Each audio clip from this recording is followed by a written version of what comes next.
Allô? Salut Carl, ça va? Salut Erika, comment tu vas? Ça va, tu m'entends? Ouais, je t'entends très bien là. Ok, Ça super. va? Comment tu vas? Ça va super, super, super. Merci Et d'avoir... toi, de ton côté, le week-end? Ah ouais, non, moi ça va super, juste super occupé le week-end, donc du coup j'ai eu plein de trucs qui se sont décalés. Désolée encore hein, si jamais ça a bousculé ton Non, emploi du non, temps. non, non, pas de souci, pas de souci, pas de souci. Ok, J'avais rien de prévu vraiment d'important ce dimanche-là. ok, ok, tant mieux alors. My shin hang. Oh yeah, my friend. C'est comme ça Thank que ça se you. dit? Comment? C'est comme ça on dit ça? Yeah, yeah, yeah. Ok. Merci. Bah, du coup, je vais juste prier avant qu'on commence. Comme ça va bien démarrer. C'est bon? C'est bon, super. Ok. Ouais, Seigneur, j'aimerais te remercier pour Carl ici présent. Je te remercie de nous avoir donné l'opportunité de nous réunir aujourd'hui afin de parler de notre foi et aussi de comment tu nous inspires. Seigneur, je prie que tu continues à le guider, que tu continues à le fortifier. Je prie que tu puisses l'inspirer dans sa vie de tous les jours. Seigneur, je prie que que tu agrandisses également le désir en nous de vouloir connaître ta parole un peu mieux, mais aussi nous rapprocher de toi. Je prie que tu continues à nous protéger et à nous guider pour qu'on puisse prendre le bon chemin. Je te remercie pour ta grâce, Seigneur, et je prie pour tous ceux qui regardent ou écouteront cette vidéo. Je prie que tu les protèges également et que cette conversation puisse les inspirer d'une moyen ou d'un autre. Merci. En ton nom, je prie. Amen. Amen. Amen, amen, amen. Alors, excuse-moi, Carl, est-ce que tu pourrais te présenter pour nous, s'il te plaît? Donc, c'est Carl Loris. Je vis à Montréal maintenant depuis, je pense, près de 14 ans. Oh, wow! Uh-huh. Ça fait Et, longtemps, hein? vraiment, ça fait longtemps, ça fait un bout. Et je suis arrivé ici pour les études à l'université. D'accord. Et c'est ça, depuis lors, je suis resté après mon diplôme. J'ai travaillé, j'ai changé un peu de ville, j'ai fait un peu mon petit parcours ici au Canada. Donc, moi, en fait, je suis ingénieur procédé de formation. Ok. Et notamment, je travaille dans le domaine un peu de la gestion de projet et tout, donc plus dans installation et construction de nouvelles usines, Oh, ok. transformation et tout. Donc, c'est un peu ça mon domaine. Wow. Ça a l'air extrême. C'est ça, c'est ça. Sinon, d'un autre côté aussi, je suis un amoureux de Jésus. Amen. Depuis que je lui ai donné ma vie, je m'évertue de suivre son chemin et puis Mhm. amener aussi d'autres personnes à le rencontrer et Mhm. à faire cette expérience, à suivre son chemin aussi. Donc, c'est un peu ça qui me définit un peu. Ouais. Ah, c'est beau. Et du coup, bah, quand est-ce que justement tu l'as rencontré, enfin, Jésus? Ma rencontre avec le Seigneur remonte à 5 ans de cela. Ok, c'est quand même récent. Ouais, à 5 ans de cela. Donc, il faut dire que j'ai grandi dans une famille très chrétienne D'accord. et je connaissais je connaissais les valeurs chrétiennes et tout ce qui va avec. Je partais à l'église quand il fallait y aller, j'étais toujours présent. Donc, mais j'étais pas quelqu'un qui suivait Jésus, mais je suivais mes parents qui partaient à Mhm. l'église. Mhm, mhm, mhm. Donc, je pense que j'avais pas vraiment cette conviction-là de, de suivre Jésus. Et Ouais. donc, c'est seulement il y a 5 ans de cela que j'ai fait la rencontre de Jésus. Vraiment, si je veux expliquer ça, pas ici, mais vraiment, ça remonte il y a 5 ans. Et puis, ça a été vraiment un chamboulement complet dans ma vie, dans ma manière de voir. Ça a été vraiment comme si je renaissais de nouveau, comme une nouvelle naissance. Tout était complètement différent et depuis ce jour-là, voilà, c'est... Waouh! On devrait peut-être faire une série, genre justement, juste pour ta rencontre avec Jésus, parce que c'est super intéressant quand les gens le rencontrent de tellement différentes manières et tellement différentes étapes dans leur vie que tu vois genre justement la grandeur de Dieu, parce que ouais, c'est juste incroyable, quoi. Non, c'est fou, c'est fou. Et du coup, tu es de quelle origine?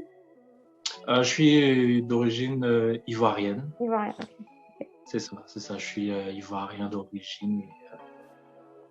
En Côte d'Ivoire, je vis à Abidjan, dans la ville principale. Et voilà un peu. D'accord. Bah, du coup, est-ce que tu peux me dire un peu comment tu arrives à gérer le tout avec le travail, bah, la vie en général et ta foi, où est-ce elle se situe dans tout ça? Ok.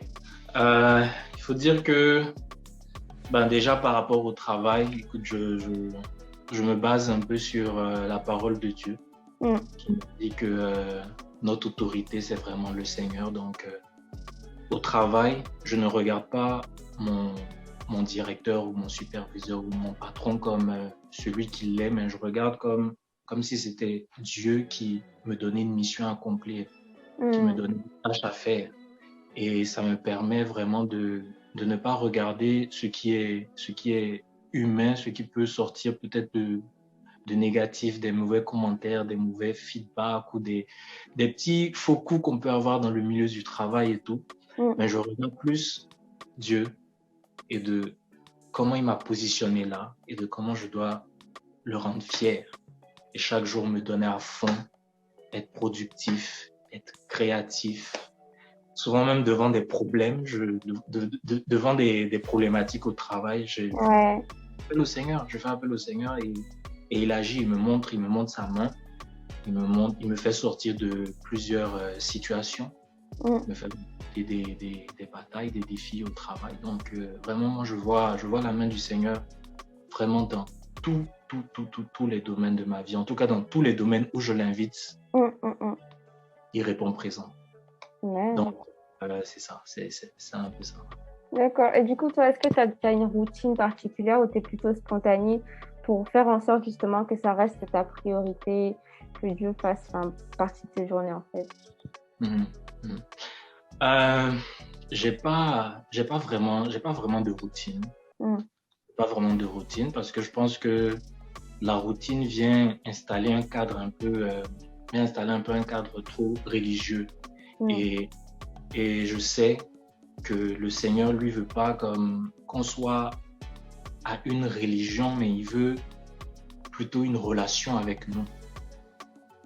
Et je l'expérimente chaque jour comme si j'étais avec un ami qui est avec moi et qui me parle, à qui qui me donne des conseils, qui me guide. Et c'est vraiment comme ça que je vis ma foi. Jour après jour, chaque jour c'est différent, chaque jour c'est de nouveaux aspects et c'est comme ça. C'est comme ça que ça se passe. Donc oui, je prends du temps dans la présence de Dieu. Je lis ma Bible. Quand je veux prier, je prie. Je sens de juste prendre un petit temps et même pas parler, même pas ouvrir ma bouche, juste rester dans ce temps-là en silence, en intériorité. Je le fais, mais vraiment, je vais vraiment avec ce que je ressens à l'intérieur de moi, ce que le Saint-Esprit me communique à ce moment-là. Ouais. Parce que comme on le sait, comme la parole de Dieu le dit, Dieu parle tantôt d'une manière, tantôt d'une autre. C'est nous qui n'y prêtons pas garde. Donc, j'essaie de me disposer le plus que je peux pour l'écouter et puis pour faire les choses selon sa volonté, en fait. Ouais, non, de toute façon, chaque personne a un peu sa manière de faire, mais c'est vrai que Dieu, c'est un peu comme un ami, comme tu dis. Hein. Donc, c'est bizarre. En tout cas, pour moi, c'est bizarre de le détacher de ma vie. C'est vraiment, je vais avoir des conversations comme ça, random, genre aléatoires.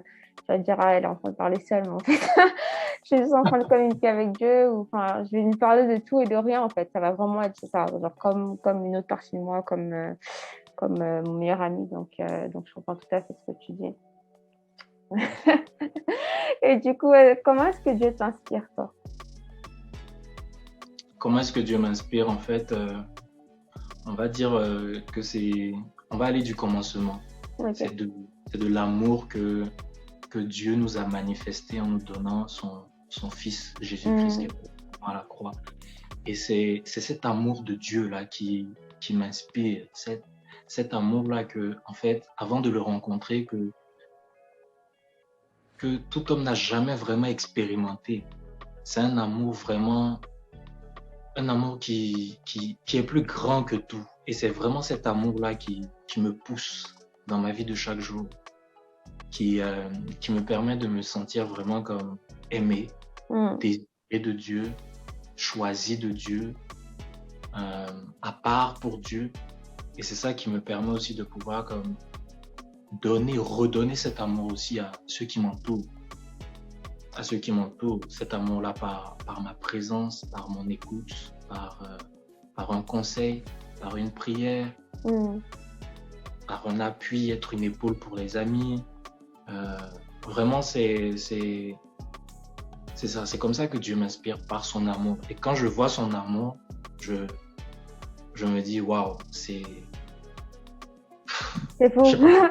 Ouais, c'est ça. C'est assez impressionnant parce que, bon, c'est vrai que quand c'est un peu plus facile de donner cet amour, on peut le faire facilement, mais genre quand c'est des situations un peu plus difficiles, par exemple, genre comment donner cet amour à quelqu'un qui nous a fait du mal ou à quelqu'un qui va... Ouais, c'est très challenging, comme on dit. Et du coup, quand tu vois... Ouais.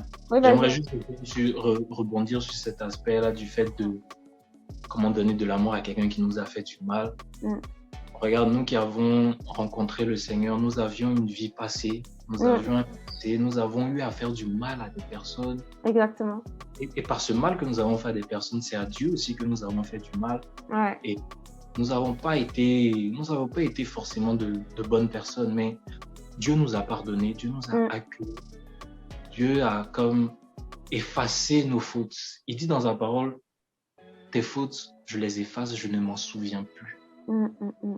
Et nous, qu'est-ce que nous faisons souvent? Nous gardons le mal qu'on nous a fait.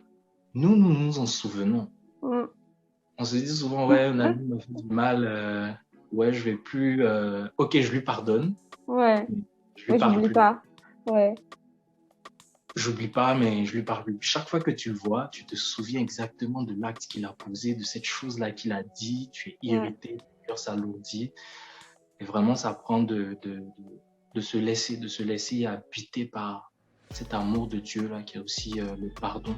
Le pardon, et c'est seulement par amour de Dieu qu'on peut pardonner aux autres. C'est pas quelque chose d'humain. Le pardon n'est pas humain.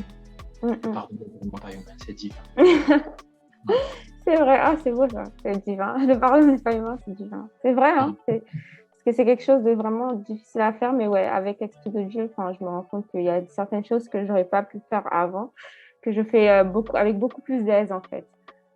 J'ai beaucoup plus d'aise de laisser passer certaines choses, ou genre juste de pas faire trop attention, ou juste de me dire que c'est pas ça va pas forcément la personne, ça va être peut-être l'esprit derrière, tu vois. Donc et ça aurait pu être moi, donc essayer juste d'avoir la compassion et passer à autre chose, tu vois, parce qu'on fait tous des erreurs et voilà, ça fait partie de la vie. C'est ça. Ok. Et du coup, la dernière question, ce serait quand est-ce que tu te sens le plus proche de Dieu? Est-ce que je me sens le plus proche de Dieu? Je vais répondre à cette question d'une autre manière. Ok. Je dirais plutôt que je sens Dieu proche de moi. Je me sens pas proche de lui, mais je le sens proche de moi. Je le sens proche de moi chaque fois que je vais dans sa présence et que je lui demande pardon, par exemple, pour un mal que j'ai commis, quelque chose que j'ai fait, et je ressens le pardon qu'il me donne. Je le sens proche de moi chaque fois que je rentre dans la Bible, dans la parole de Dieu, que je la médite, je la lis, où il me donne des révélations, il me donne une manière de comprendre l'évangile, il me donne des tips, des conseils, des astuces, il me donne des enseignements qui, même si les textes sont vieux de 2000 ans, mais s'appliquent à ma réalité actuelle de chaque jour, je le sens proche de moi, je le sens comme vivant. C'est comme ça que je le vis, c'est comme ça. C'est vraiment dans ces moments-là que je le sens vraiment proche de moi. Ouais. Wow, t'es le seul à l'avoir, genre. Mais de cette manière-là, le fait que ce soit Dieu, bah, c'est vrai que Dieu, il est tout le temps là, hein. En vrai, il est tout le temps présent. Parce que Jésus, il n'a pas attendu qu'on aille à lui, c'est lui qui est venu à nous dans ce monde. Hum, hum, hum. Il est venu pour que tout pécheur soit sauvé par son nom. Amen. C'est vraiment Dieu qui vient à nous, qui ouvre les bras, et puis c'est à nous de dire oui ou de dire non. Mais du coup, c'est quoi? Je suis curieuse de savoir. Bah, après, je me doute un peu de la réponse, mais pendant la pandémie, bah, ça se passe toujours. Mais est-ce que tu as vu un changement avec ta foi, justement? Ça peut être positif, ça peut être négatif. Est-ce qu'il y a eu un changement quelconque ou c'est juste resté la même chose? Ok. En fait, avec la pandémie, ce qu'on a pu voir un peu, c'est que plusieurs vies ont été chamboulées, hein. C'était quelque chose à laquelle on s'attendait vraiment pas. On savait pas qu'un jour on allait avoir un tel virus, une telle crise, surtout socio-économique, et que ça allait aller dans tous les sens comme on le voit. Il y a beaucoup qui en ont fait les frais. Et moi aussi, j'en ai fait les frais parce que j'avais un business qui a pris un coup à cause de la pandémie. Désolée. À cause de la pandémie, et moi, ça m'a beaucoup touché. Et mais d'un autre côté, je rends grâce à Dieu pour cette pandémie. En tout cas, moi, je rends grâce à Dieu pour cette pandémie parce que c'est grâce à cette pandémie-là que j'ai commencé à me poser les bonnes questions. Les bonnes questions sur l'orientation que je veux donner à ma vie et même savoir exactement ce à quoi Dieu m'appelle réellement. Parce que avant la pandémie, on était en contrôle de tout. On dirigeait tout, on pouvait prévoir, planifier. Et puis c'est ce qu'on faisait, ce qu'on planifiait, c'est ce qui arrivait. Mais avec la pandémie, aujourd'hui, on voit que on est en contrôle de rien finalement. On est en contrôle de rien finalement, même pas notre santé. Notre santé, elle est fragile. On ne sait même pas ce qui sera demain. Quelqu'un a la Covid aujourd'hui, il n'a aucun symptôme. L'autre a la Covid, il est presque en phase terminale, il va mourir. C'est comme si c'était pile ou face. On est vraiment comme dans une situation où on est en contrôle de rien. Et moi, ça a été vraiment un moment où vraiment j'ai reçu beaucoup de réponses en ce qui concerne ma propre vie. Un catalyseur pour moi complètement différent. Oui, donc pour répondre à ta question, oui, ça a été un moment qui m'a permis de me rapprocher encore plus de Dieu et de le laisser se rapprocher encore plus de moi. Waouh, tellement inspirant. Non, mais c'est vrai, hein, c'est vrai que quand tu regardes la chose, du bon côté, si tu en prends avantage, en fait, tu peux vraiment te poser et te demander, OK, qu'est-ce que je fais? Où est-ce que je vais? Qu'est-ce que Dieu veut que je fasse? Ou où est-ce qu'il aimerait que j'aille, tu vois?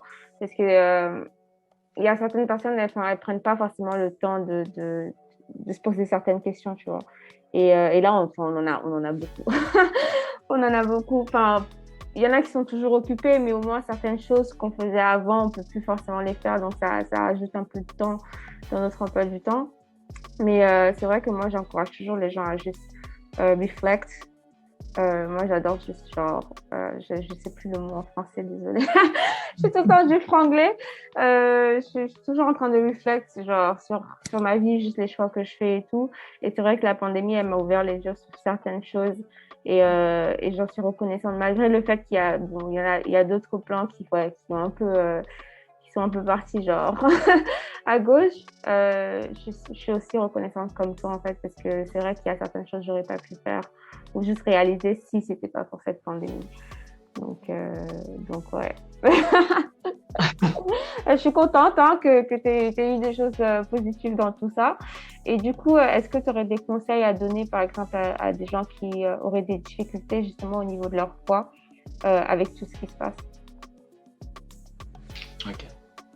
Donc moi déjà, ce que je peux dire, c'est que Dieu nous aime. Il faut que vous sachiez que Dieu vous aime. Peu importe ce que vous faites, peu importe ce que vous avez, comment vous avez été jugé par des choses que vous avez pu commettre, Dieu vous aime. Dieu vous aime depuis le ventre de votre mère.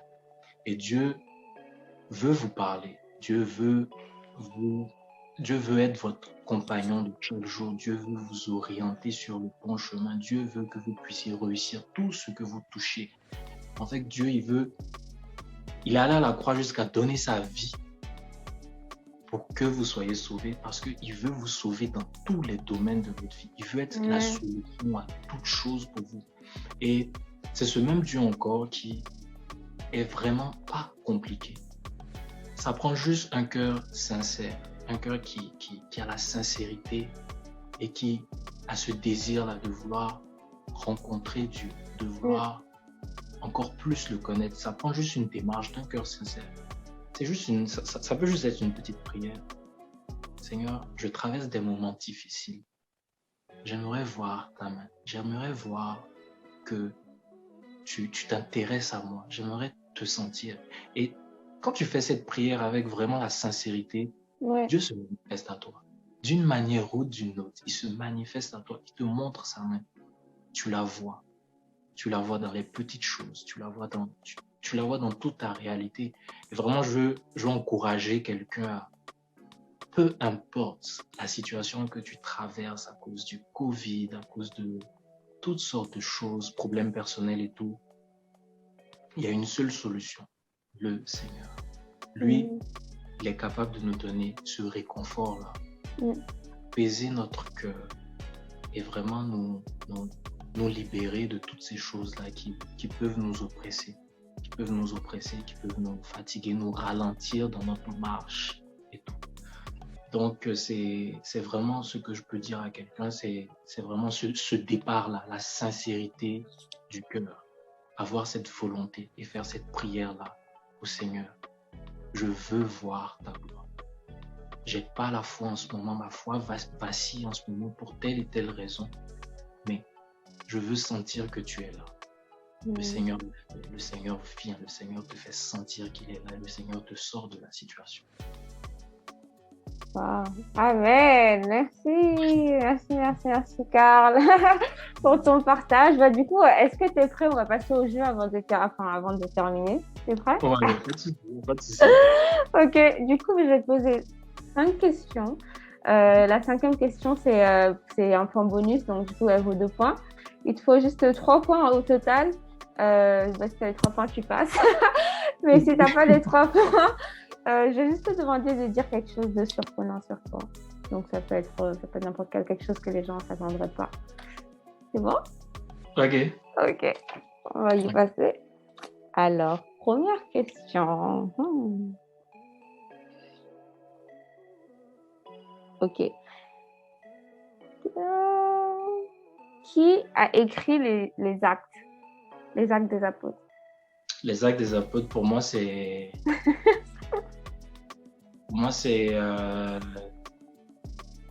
c'est Luc qui a écrit les actes des apôtres. Wow! Bravo! Good job! Wow! Ok, je m'y attendais pas. Parce que moi, j'aurais dit Paul, mais bon. Mais ouais, c'était bien la bonne réponse. C'est bien Luc qui a écrit les actes des apôtres. Un point déjà, wow! Ok. I see the level. Ok. Deuxième question. Donne une plus dure, une plus dure. Je vais essayer. Alors, combien de fois Noah a-t-il envoyé la colombe, genre, tu sais, par l'arc pour faire un peu, faire les repérages, si tu te souviens? Waouh, alors là, tu as posé la mauvaise question parce que j'ai médité ça cette semaine. Oh non!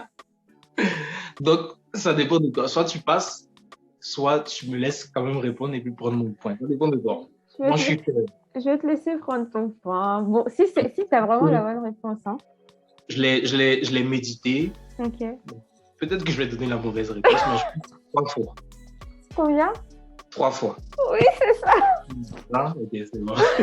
C'est 3 fois. Oh, waouh. Ben, tu as eu de la chance, hein, tu sais. Ouais, l'Esprit Saint est avec toi. Il veut pas que tu ouais, dises vraiment, quelque vraiment, chose. vraiment Dieu avec moi. Dieu me Il, laisse pas tomber. ouais, il veut pas que tu dises quelque chose de surprenant. C'est dommage, mais c'est pas grave. Ok, bon. Je vais comme... Ah non, celle-là, elle est trop facile. Bon, pas pour certains, bon. Je pense que pour toi, ce serait un peu facile.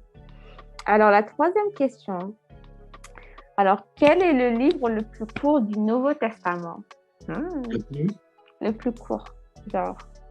le plus court du Nouveau Testament, je pense que c'est un des épîtres. Je pense que c'est Philémon.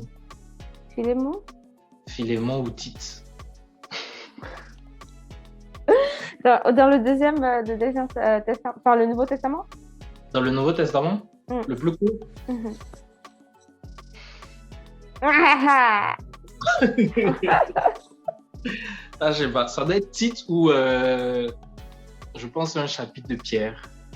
Non, c'est actually le deuxième chapitre de John. C'est le deuxième livre, le deuxième livre de John. Ouais, il est super, super court. Ok, d'accord. Non, j'ai. Ça va. Bon, au moins maintenant, tu vois, t'as rajouté un truc dans ta connaissance, tu vois. Mais c'est vrai que Tite est super court aussi. Genre, quand ouais, ça, je m'en souviens que ouais, c'est quand même assez court, mais bon. Maintenant, au moins, on le sait. Alors, t'as déjà combien? T'as déjà 2 points, c'est ça? Ouais, T'en as 2, et là, donc, ça veut dire que c'est la 4e question. 4e question, exactement. Il me reste le dernier point. Il te reste il te reste genre 3 points que tu peux encore gratter, donc on verra jusqu'où tu peux aller. Je vais te la donner. Est-ce que je te la donne maintenant? Non, je vais te la donner en bonus, elle est dure celle-là. Alors, 4e question. Alors, de quoi? Ok, combien de livres Paul a-t-il écrit? Combien de livres Paul a-t-il écrit? Paul a certainement écrit. Wow. Moi, je veux entendre la chose surprenante. Combien de livres il a écrit? Il a écrit. Wow. Qu'il a écrit lui-même? Je vais dire 7. 7 livres. Are you sure? La meuf qui lance le doute. Je ne suis vraiment pas sûr, mais je vais dire 7. 7? Non, ouais. Il en a écrit 13. Il en a écrit 13, ok.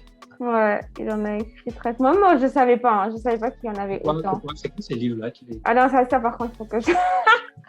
J'ai pas la liste complète. Mais ouais, il a écrit la grosse partie du Nouveau Testament, c'est lui qui l'a écrit. D'ailleurs, c'est surprenant parce que pour quelqu'un comme Paul, tu t'y attendrais pas du tout quand tu vois son histoire. C'est pour ça qu'on dit que genre ça n'a pas d'importance d'où tu viens, ce que tu as fait avant, parce que ça veut rien dire en fait. Parce que voilà, Paul, c'est le parfait exemple de ça en fait. Vraiment un parfait exemple. Ok, bon, la dernière question. Si tu l'as pas,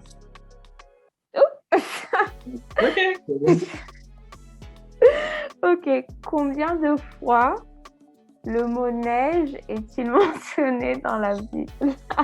Non. Non, pas ça. Non, pas ça. Le mot neige. Ouais, franchement, si je te donne un point si tu te rapproches au moins d'une dizaine de la bonne réponse.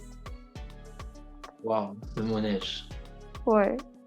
Non, tu sais quoi, je vais te donner genre différents choix. Et si tu as le bon, je te donne un point. Normalement, genre, je suis pas censée donner genre tous les choix. Au moins, tu pourras avoir tes 3 points, tu vois. Mais bon. Ça, c'est mieux. Ok. 23 fois, 7 fois, 12 fois ou 24? 12 fois. Il était rapide. Il va même pas réfléchir. 12 fois, c'est ta dernière réponse? Attends, reprends tes choix. Tu as dit 23, 24, 7 et 12. Ouais. Bonne mémoire.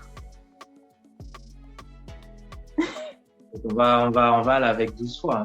Moi, je 12 fois. Non, c'est le double, c'était 24. T'es méchante.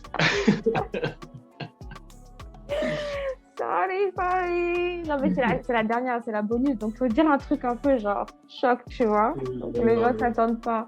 Mais c'est vrai que c'est des trucs que, en fait, tu prêtes même pas attention. Et je suis allée regarder et ouais, c'est vrai, en fait. C'est beaucoup dans l'Ancien Testament. Mais aussi dans le Nouveau, il parle beaucoup de la neige. J'en avais aucune idée. Mais maintenant, on le sait au moins, tu vois. Essayons de prêter mieux, genre, attention aux détails quand on lit la Bible. Ça, c'est vraiment ma morale à chaque fois que je fais ce jeu, parce que, genre, des fois, je lis, mais je fais pas attention aux détails. Donc voilà. Bon, bah, tu sais ce que tu as à faire. C'est quoi le truc surprenant sur toi? Surprenant sur moi. Ouais. Waouh. Dans quel axe? Ça peut Essaie être de me diriger un peu. Ça peut être n'importe. Franchement, genre, je laisse vraiment libre choix. On a été dit déjà sur ton émission.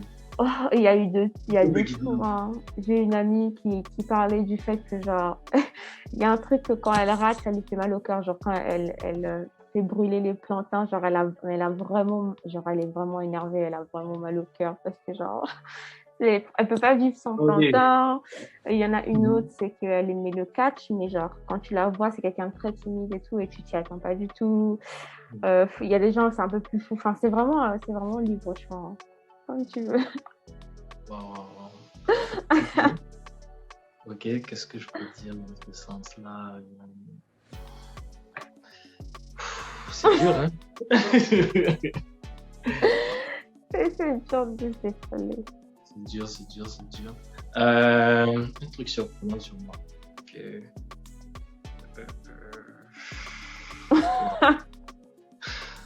Je sais pas ce que je peux surprendre, quoi. Je suis normal comme tout le monde. Il est juste normal. Il y a toujours un petit truc, genre, qu'on fait qui est genre... Ouais. Que les gens, ils sont en mode, ah, sérieux? T'as jamais eu ça? Non. Wow, là, c'est une colle que tu me donnes. Je te donne sur le fait accompli. Ouais.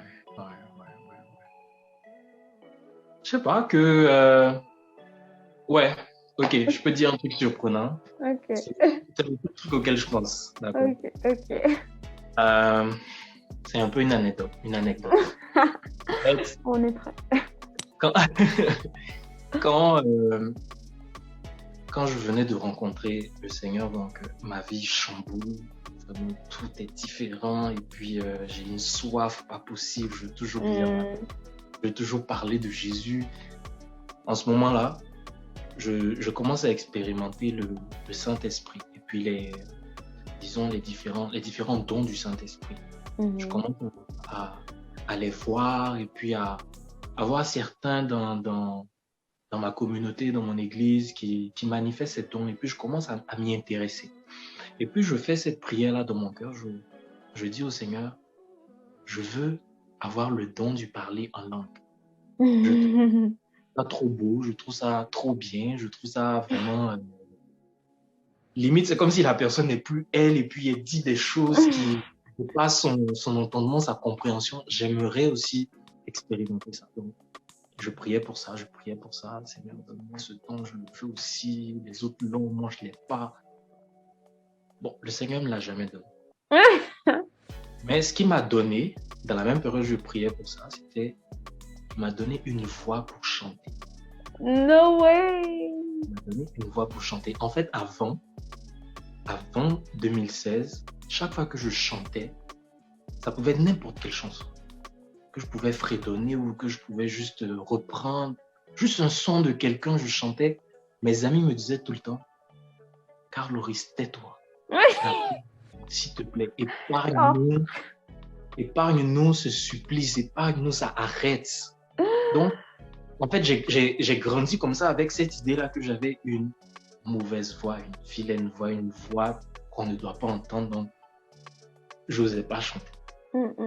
Et dans la période où je priais pour avoir le don du parler en langue, le Seigneur me donne la voix pour chanter. Wow. C'est bizarre, hein? Et dans le même moment, on se retrouve avec des amis chez moi et puis on décide de prier, de chanter. Puis pendant que je chante, tout le monde se tait. En fait, avant, on me demandait de me taire. Là, tout le monde se tait et tout le monde me regarde. Et tout le monde me dit, waouh, on n'avait jamais su que tu avais une voix comme ça. Wow. Je dis, vous parler. J'ai juste chanté comme ça. Et puis ça, c'est pas normal. Et puis ça, c'est vraiment quelque chose qui est... Jusqu'aujourd'hui, je me demande, waouh. Oh. C'est étrange. C'est étrange. C'est trop cool. Le chant, de temps en temps, je m'exerce au chant. Et voilà, c'est un truc surprenant sur moi. Ouais.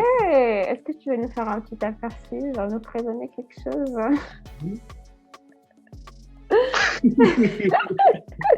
La fin, je t'ai pas prévu. Ça, c'était pas elle dit, et la meuf qui en demande trop. Non, je comprends. Non, ouais, je sais, c'est pas prévu. Mais franchement, merci d'avoir partagé. C'est super intéressant. Moi, j'aimerais beaucoup aussi pouvoir avoir cette chance d'avoir la voix. Bon, après, je chante pour mon propre plaisir. Mais... Apparemment, c'est un don aussi que le Seigneur donne. Tu peux le demander. Interesting. Waouh! Non, franchement, tant mieux. Franchement, c'est vraiment surprenant, mais c'est un bon surprenant. Mais merci beaucoup, Carl, d'avoir partagé et juste de t'être ouvert et tout à partager sur ta foi et juste sur ta relation avec Dieu. Du coup, je vais te demander, est-ce que tu peux défier 2 personnes de ton entourage qui sont chrétiens à faire l'interview, justement comme Cédric l'a fait. Et ça va être le même processus. Moi, je les contacterai le jour que je poste la vidéo, ce qui sera mercredi. Et ils auront 24 heures pour répondre. Donc, tu as juste besoin d'une personne qui répond dans les 24 heures quand j'aurai envoyé le message. Et tu n'auras pas à faire de dons. Et si jamais ils ne répondent pas, je demanderai que tu fasses un don à un de nos partenaires qui sont tous des œuvres de charité. Donc, voilà. Il n'y a pas de souci. Je vais te proposer 2 personnes. Tu veux que je te les donne maintenant? Si tu les as, ce serait cool. Okay. Et j'ai 2 personnes en tête. J'ai Monsieur Positif. Ok. Ouais, il s'appelle Yann-Marie. Il a sa page sur Instagram qui est Monsieur Positif. D'accord, ok. Premier choix. Et puis deuxième choix, Alexandra. D'accord. Super, merci. Wow, j'ai hâte. On verra. Après, s'ils ne sont pas à l'aise, c'est ok. Et s'ils ne répondent pas, pareil.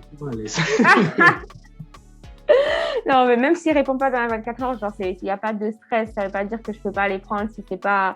Le petit 24 heures, c'était juste pour rajouter justement ce petit challenge et tout. Mais en vrai, même s'ils répondent dans une semaine, je vais toujours leur faire l'interview. Je veux juste être sûre qu'ils ne comprennent pas. D'accord. Mais en dehors de ça, j'aimerais quand même faire un don. Merci. Oh, merci, thank you. Ouais, j'ai juste différents partenaires qui font différentes choses dans différents endroits. Donc, pour l'instant, on en a 3. On a un qui se concentre sur les mères, ça s'appelle Entre Mamans. Donc, ils aident un peu les mères dans tout le processus, genre tout ce qui est grossesse ou même genre juste conseils et tout. J'ai Stronger Than Cancer. Eux, justement, ils aident les femmes à se faire dépister pour le col de l'utérus gratuitement en Afrique. Et j'ai One Better % Better Fitness. Well, it's fitness, but it's also community. Eux, ils font plus genre du travail en communauté à Montréal. Eux, ils sont à Montréal. Les 2 autres, ils sont en Europe.